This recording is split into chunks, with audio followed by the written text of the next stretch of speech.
ভরে থাকলে থাকতে পারে, না থাকতে পারে। এই যে হালকা পাতলা যে কিছু হাতে ভরে থাকে, কিয়ামতের দিন এই যে হাতে যে ভরে থাকে এটার খেসারত দেওয়া লাগবে। মানে আপনি বলতে চাইছেন হাতের এই ছোট্ট ছোট্ট আঁশের ভিতরে যেগুলো আটকে থাকে হ্যাঁ, সেগুলো কালকে আমাদের দিন হিসেবে খেসারত দিতে হবে। আমি একটা এরকম হাদিস শুনছিলাম, আমরা সাধারণত উঁচু করি না, অজুর সময় এরকম একটা হাদিস আছে যে সমুদ্রের মাঝখান দিয়ে বা নৌকা দিয়ে আপনি নদী পার হচ্ছেন, নদী পার হচ্ছেন, আপনার অজু করার জন্য তো পানির দরকার, তো নৌকার ভিতর তো পাশে পানি, হ্যাঁ, তো এখানে আপনি অফুরন্ত আপনার পানি ব্যবহার করতে পারেন। অবশ্যই। অবশ্য আল্লাহ তাআলা বিভিন্ন হাদিসে এরকম নাকি বর্ণনা আছে, আমি হাদিস সম্পর্কে অতটা ভালো না জানলেও যেটা জানি যে আল্লাহ তাআলা বলছে যে আপনি তো নদীর সমুদ্রের ভিতরে উঁচু করেন, উঁচু করতে যতটুকু পানি দরকার ঠিক ততটুকু ব্যবহার করবেন, এর এক কাছে বেশিও ব্যবহার করবেন না, বেশি ব্যবহার করলে সেটা কাল কিয়ামতের দিন আপনি হিসেব দিতে হবে। তার মানে আমি যে হাদিসটা শুনছি, আপনি যেটা বললেন যে আমরা আটা জাস্টিফাই করার জন্য আটার একটা অংশ থাকলে সেটা কাল কিয়ামতের দিন আল্লাহর কাছে হিসেব দিতে হবে, তার মানে এটাই বাস্তবতা, এটা হলো ইসলাম, এটাই হচ্ছে যারা যারা হিসাব। এইটাই আমাদের এইটাই হওয়া দরকার। আমরা অনেক সময় ঝালমুড়ি খাই, এটা খাইতেছি, চালের দোকানে চাল এটা খাইতেছি, ডালের দোকানে যেতেছি এটা ডাল মুখে দিতেছি, চাউলটা শক্ত না, সব দোকানে খাই দিতেছি, মানে দোকানদার কিন্তু দোকানদার অনুমতি দিচ্ছি না। হ্যাঁ, ওটা ফলো করে। এই দোকানদার যদি আমাদের কাছে দাবি করে বসে কালকে মধ্যে দিন, আমার কাছে মনে হচ্ছে 100% তার সেই দাবি আমাদের পূরণ করে তারপরে আমাদের জান্নাতে যেতে জান্নাতে হবে। যেতে হবে। তাহলে দেখেন মানুষের হক নষ্ট করা আমাদের একদম অনুচিত, এটা আমরা একেবারেই করবো না, এবং আমাদের বন্ধুমহল যারা আছে সবাইকে এটাকে বিরত রাখার জন্য উৎসাহ করবো। অবশ্যই। এটা করা আসলে কোনো উচিত না। আমি তো অনেকদিন থেকে, আমি যখন এই হাদিসটা শুনছি তখন থেকে ঝালমুড়ির দোকান আর গালামালের দোকান বলেন, এনিহার যে কোনো দোকানে বলেন, কোনো কিছু মুখে দেন না। আমি এটা শোনার আগের থেকে, শুনিও নাই, না শোনার আগের থেকে অনেকেই অনেক দোকানে দেয়, ওই দুটো চাউল মুহ দেয়, ওই দেখা গেছে যে ভ্যান গাড়ি বাদাম চানাচুর, Right, right. বুট, ছোলা বুট এডি নিয়ে যে বেছে, অনেকে দেওয়া যেতেছে 2 টাকা করে নিয়ে মুখে দেয়, কিন্তু আমার এই অভ্যাসটা নাই। আমি অনেকেই বলে, যেমন সাপোজ আপনাকে বলি, এই যে বাজারে বড়ই বেছে না, এই বড়ই গিলে অনেকেই বলে যে মিষ্টি হবে, তো দোকানদারে বলতেছে একটা খাই দেখেন, অথচ কিন্তু আমাকে খাইতে বলে, তবু আমি খাই না, যে না আমি আমি কিনতেছি তো, আমি কিনাটাই খাবো, ঠকলে ঠকলাম, চোখা লাগলে না। আমি আপনার কাছ থেকে হয়তো 1 কেজি জিনিস নিলাম, আমাকে হয়তো 1 কেজি মিষ্টির কথা কয়ে চোখা দিয়ে দিলেন, এটা সমস্যা মানে নেই। আপনার একটা বিশ্বাস আছে যে আমি উনি যেটা বলতেছে এটা ওটাই প্রমাণ আমি করার বিশ্বাস দরকার নেই, করছি, প্রমাণ করার ওটাই দরকার আমি নেই। বিশ্বাস করছি। যে বড়ি ভালো আছে নেন, কিন্তু হ্যাঁ। অনেকে আবার খায় টেস্ট অনেকে করে, খায় টেস্ট করে খায় আবার মানে বড়ি নেয়ও না। দোকানদারে কিন্তু বলে নাই যে আপনি খাই টেস্ট করে নেন, না বলার আগে মনে করেন ধাপ ধাপ করে 2-3টে নিয়ে মুখ মধ্যে দিতেছে, খাইতেছে, দেখা গেছে যে ওর মন মতো হইলেন তো ও নিল, মন মতো হয় নাই, বেশিরভাগ মানুষ নিল খাও না। খায় নেয় না, নেয় না। হ্যাঁ, নেয় নেয় না। এটা কি কালকে আমাদের যে হিসেব না দিতে এটা হবে না? মিষ্টি লাগে না, এটা আমি নিব না। বা তা না, আমি একবার আমার বাচ্চার জন্য আমি ওই যে কালা আঙ্গুর দিয়েছে না, কালা আঙ্গুর নিতে গেছি, নেওয়ার পরে 1 কেজি কালা আঙ্গুর নিচ্ছি 400 টাকা দিয়ে। আমরা বলছে যে, আমি বলছি যে ভাই আমি বাচ্চারা খাওয়াবো, যদি মিষ্টি হয় তাহলে দেন, আর মিষ্টি যদি না হয় তাহলে দিন না। ও আমার বলতেছে হ্যাঁ বাচ্চারা যেহেতু খাওয়াবেন, আমি মিষ্টি জিনিস দিচ্ছি, আপনি নেন, খান, সমস্যা নেই, মিষ্টি আছে। পরে উনি আমাকে অবশ্য বলছে যে একটা আঙ্গুর খেয়ে দেন, আমি বলছি যে না আমি তো নিতে এসেছি, নেওয়ার পরে কোনো সমস্যা কি। না আমি পরে আমি 1 কেজি আঙ্গুর 400 টাকা দিয়ে নিছি, নেওয়ার পর বললাম যে দেখি আমি একটা আঙ্গুর খেয়ে দিই, মানে আমি যে কিনে নিছি এই অংশ থেকে একটা মানে আঙ্গুর আপনি খাইছি। কেনার অংশ দিয়ে গেছেন, হ্যাঁ, অতিরিক্ত নিয়ে খান না, না, অতিরিক্ত বেটার কাম না, করছেন। হ্যাঁ আমার কিনা অংশ থেকে নিছি, নিয়ে একটা আঙ্গুর খাইছি, খাওয়ার পরে দেখি যে না, মানে বেটা যেভাবে বলছে আসলেও মানে আঙ্গুর মিষ্টি নেই, টকও না, ঝালও না, মানে পানি পানি পানি একটা পানি। কিরকম একটা জিনিস। পরে আমি বললাম যে ভাই আমি তো আঙ্গুর নিয়েও ফেলাইছি, আর এর থেকে আমি একটা আঙ্গুর খাইও ফেলাইছি, আপনি আমাকে বলছেন যে আঙ্গুর মিষ্টি হবে, কিন্তু আঙ্গুরটা মিষ্টি লাগে না, তো আপনি এক কাজ করেন, আপনি আমাকে 250 গ্রাম আঙ্গুর দেন, আর ওই যে 250 গ্রাম আঙ্গুর দিবেন, ওন থেকে একটা আঙ্গুর আপনি রেখে দিবেন। আপনি রেখে দিবেন।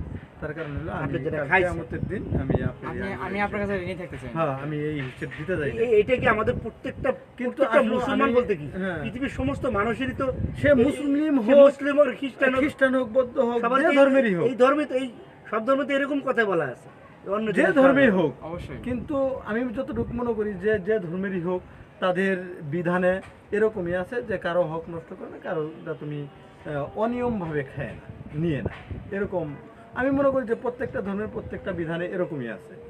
শুধু আমার তো মুসলমান এটা ধর্ম। আমি মনে করি এরকম মানুষ যদি হয়, এরকম মানুষ যদি পৃথিবীতে থাকে, এই পৃথিবীটা তো আসলে বেহেশতের মতো হবে, হ্যাঁ, অবশ্যই অবশ্যই এক সময় শান্তি। ছিল তাই। অবশ্যই ভরপুর হয়ে থাকবে, যেখানে অবশ্যই। ইসলামিক কিন্তু আসলেও আমরা স্বর্ণালী যুগের এগুলা- ইতিহাস যেটা আমরা এলে কি আর বাস্তব করি যেটা, না। এটা সত্য কাহিনী। রাসূল সাল্লাল্লাহু আলাইহি ওয়াসাল্লাম আমাদের 1400 বছর আগে ইন্তেকাল করছেন। কিন্তু উমাইয়া আব্বাসীয়দের খেলাফতের পরে বা পতনের পরে একটা সময় ছিল, যেমন আর্তুগরুল গাজী, তারপরে উসমান গাজী, তারপরে দ্য গ্রেট সেলজুক। তারা কিন্তু এই ইসলামিক স্বর্ণযুগের ইতিহাস গড়ে তুলে গেছে। এখনও সেটা তুর্কি সিরিয়ালে দেখায়। অনেক বাংলাদেশি আছে যারা তুর্কি সিরিয়াল দেখে। আমি নিজেও তুর্কি সিরিয়ালের ভক্ত। আমি কালকে সারা রাত আমি তুর্কি সিরিয়াল দেখছি। যে একটা লোকমা কারো কাছ থেকে জুলুম করে নেয় না, আবার ফাও নেয় না, আবার ইয়েও করে না। প্রয়োজনে ওজনে কম দেয় না, ওজনে বেশি দেয়। ওজন দিতেছে পাই টু পাই 100 to 100, মানে 1 কেজি দিতেছে। কিন্তু মানে যখন পালা থেকে নামাইছে তখন আরও কিছু সামান্য কিছু বেশি দেয় যাতে কম না হয়। কারণ আল্লাহ কোরআনে বলছে যে ওজনও কম দিও না। রাসূল সাল্লাল্লাহু আলাইহি ওয়াসাল্লাম বলছে যে ওজনও কম দিও না। এই যে মিজানের পাল্লা সম্পর্কে তো অনেক মিজানের পাল্লা হাদিস সম্পর্কে আছে, আছে, মিজানের অনেক কিছু। একটা আয়াত আছে, কালকে ওজনও আমাদের কম দিও আমাদের না। মিজানের পাল্লাই সেটা হ্যাঁ, ভালো অবশ্যই। ভালো ভালো খারাপটা মন্দ, মাপা হয়। জি, ওজনও কম দিও না, এই ফলাফল কথাটা মানে বলার কারণ আছে। কারণ ওজন কম দিলে আমি যে হক নষ্ট করতেছি, যে মাত্র 5 গ্রাম কম দিচ্ছেন। 5 গ্রাম একটা আঙ্গুরের একটা আঙ্গুরের মূল্য মানে ওয়েট মনে করেন 5 গ্রাম। ওই একটা আঙ্গুর যদি আপনি আমার কম দেন, তাহলে ওই আঙ্গুরটা আপনার কাছে রয়ে গেল। আর যেটা ওটা দিয়ে দিতেন, ওটা কি খাইতো? আমার ছেলে, আমার বাবা, অথবা আমার স্ত্রী, বা আমি নিজে খাইতাম, অথবা অন্য কাউকে আমি দিতাম। ওই 5 গ্রামের বিষয়টা সামান্য বিষয়, এর কাছে সামান্য বিষয় হইলেও এটা একজনকে দেওয়া যেত, সে খাইতে পারতো। আমার ছেলে যদি হয়, আমার ছেলেকে দিতাম, আমার ছেলে খাইতো। একটা আঙ্গুর খাইলেও মানে পাইলেও অনেক খুশি হইতো যে আমার বাবা আমাকে একটা আঙ্গুর এনে দিচ্ছে। অবশ্যই, যেমন একটা বড়ই পাইলে, বড়ই যদি কেউ পায়, ওই যে কাছে নিতে যাইতেছে, একটা বড়ই পাইছে, বড়ই পাইলে সে অনেক খুশি হয় যে একটা বড়ই পাইছি, আবার তার ভালো লাগে খাইতে। কিন্তু ওই আঙ্গুর ফলটা ঠিক একই অবস্থা।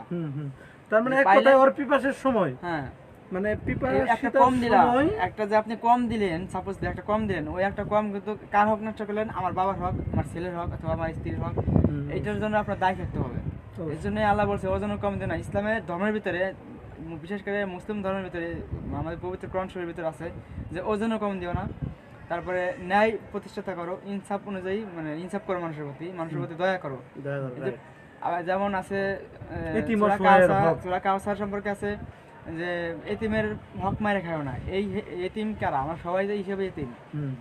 এতিম আমরা কিভাবে? এভাবেই যে আপনার কাছে আমি অসহায় হয়ে, আবার আপনার প্রয়োজনের তাগিদে গেছি আপনার কাছে, ভাই আমার 1 কেজি আঙুর ফল দেন, তাই না? আমার প্রয়োজন, আমার খুব দরকার, যার কারণে আপনি আমার সুযোগের সদ্ব্যবহার করলেন, 2টা আঙুর কম দিলেন না, আপনি চুরি করলেন, আমি তো জানি না, আর জানলেও কিছু করার নাই, কারণ জোর আপনার, মূল্য আপনার। সেক্ষেত্রে হকটা নষ্ট করেন, কারণ আমার পরিবারের বা আমার অবশ্যই। এইটার ঋণ আপনার থাকে যাবে সারা জীবন। অবশ্যই। আবার টাকা পয়সা ধার নিলেন, সেই টাকা পয়সা হিসাবে ওরে মেরে আপনি টাকা নিয়ে ধার নিচ্ছেন, আর জীবন দিলেন না। এটা আজ না হোক কাল হোক দিতেই হবে আপনাকে, এরপরে না হলে পরবার দিতে হবে। পরকালে সেটা দিতে হবে, রাইট। আর এখানে দেখেন নামাজের কথা আছে মাত্র 84 বার বা 82 বার। আবার জাকাতের কথা একইভাবে বলা আছে। কিন্তু আমরা এটাই জানি না, আমাদের আলেম সমাজে এটা খুব কম প্রচার করে, জানে না সেটা নয়, কম প্রচার করে। তারাও তো এই জায়গায় ধরা খেয়ে গেছে। কারণ অনেক আলেমে আছে যে যারা এই জায়গায় ধরা খেয়ে গেছে যে বান্দার হক নষ্ট করছে।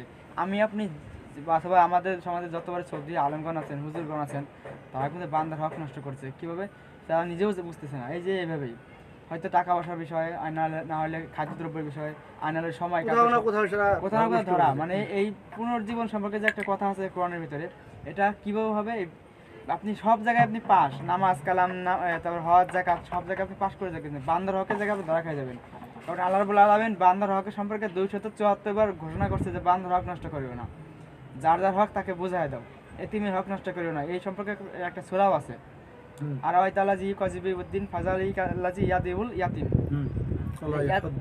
হ্যাঁ, তোমরা এতিমের হক নষ্ট করো না, এই কথাটা 274 বার আছে কোরআনের পাতায় পাতায় লেখা আছে। আপনি গুনে দেখবেন, একটা কম হবে না, একটা বেশি হবে না, এটা মানে আপনি দেখবেন, গবেষণা করে দেখবেন।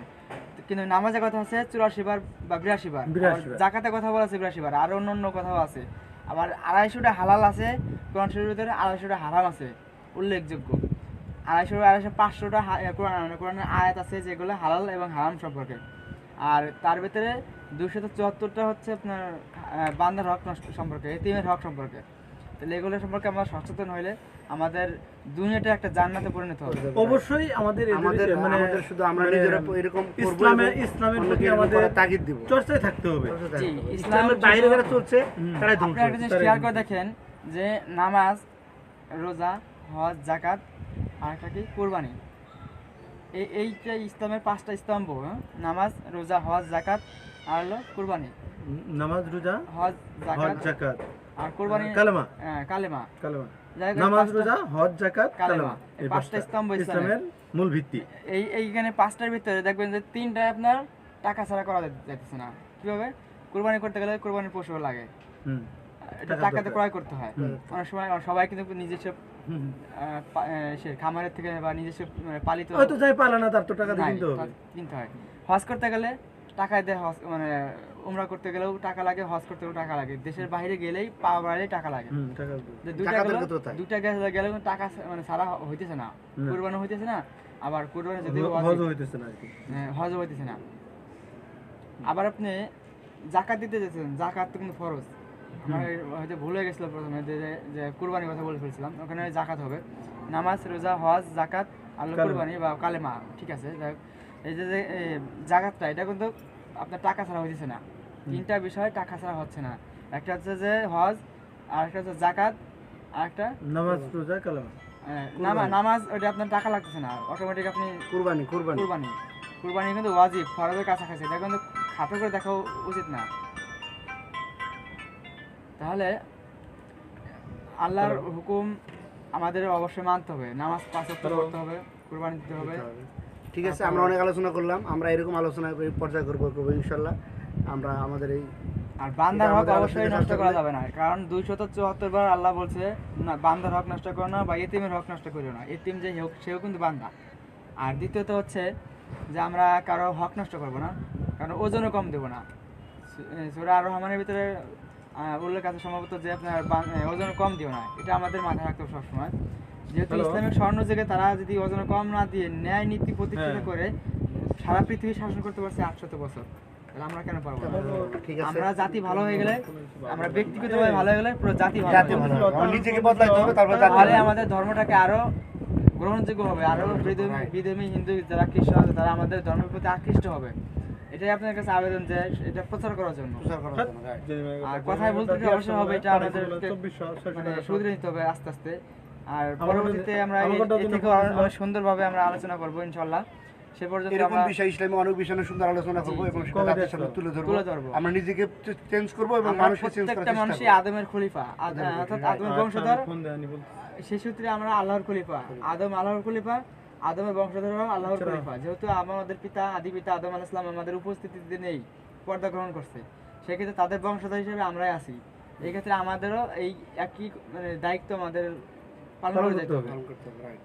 যে বান্দার হক নষ্ট করা যাবে না, তাহলে ধরা খাই যাবেন। আর সাপোজলি আপনি আমার কাছে 1000 টাকা পান, আমি আপনি টাকাটা দেই নাই, মারিয়ে দিলাম, আজ না হোক কাল দিতে হবে, কাল না হলে হাসর মাঠে দিতে হবে, দিতেই হবে। right. আপনি যদি মাফ না তো করেন, সবচেয়ে একটা জিনিস আমি খারাপ নামাজ কি? পড়লাম, রোজা রাখলাম, হজ করলাম, জাকাত করলাম, কুরবানি করলাম, যাই করলাম, কোনো লাভ হবে না। তো আপনি বলছেন যে হ্যাঁ, আমি মাফ করবো না, আমার টাকা না দেবেন তো আমি ওকে যাইতে দেবো না বেহেশতে। আমার হয়তো আমাকে বেহেশতে নিয়ে যেতে হবে, অথবা আমার শর্ত পূরণ করতে হবে, আর না হলে আমার টাকা আমাকে দিয়ে যেতে হবে। আপনি পরে আমি টাকা সবচেয়ে কই বড় পাবো? কথা হলো কি মিস্টার পরে মিলন পরে ভাই, আমি টাকাটা কই মিস্টার পাবো? মাহবুব ভাই, সবচেয়ে বড় কথা হলো পৃথিবীর যতদিন আছে লেনদেন ততদিন থাকবে। অবশ্যই এটা বন্ধ হয়তো করার আপনার থেকে আমি নিবেন, আপনার থেকে আমি নিব, আমার থেকে আপনি নেবেন, এটা হয়তো পৃথিবী যতদিন আছে ততদিন এরকম থাকবে।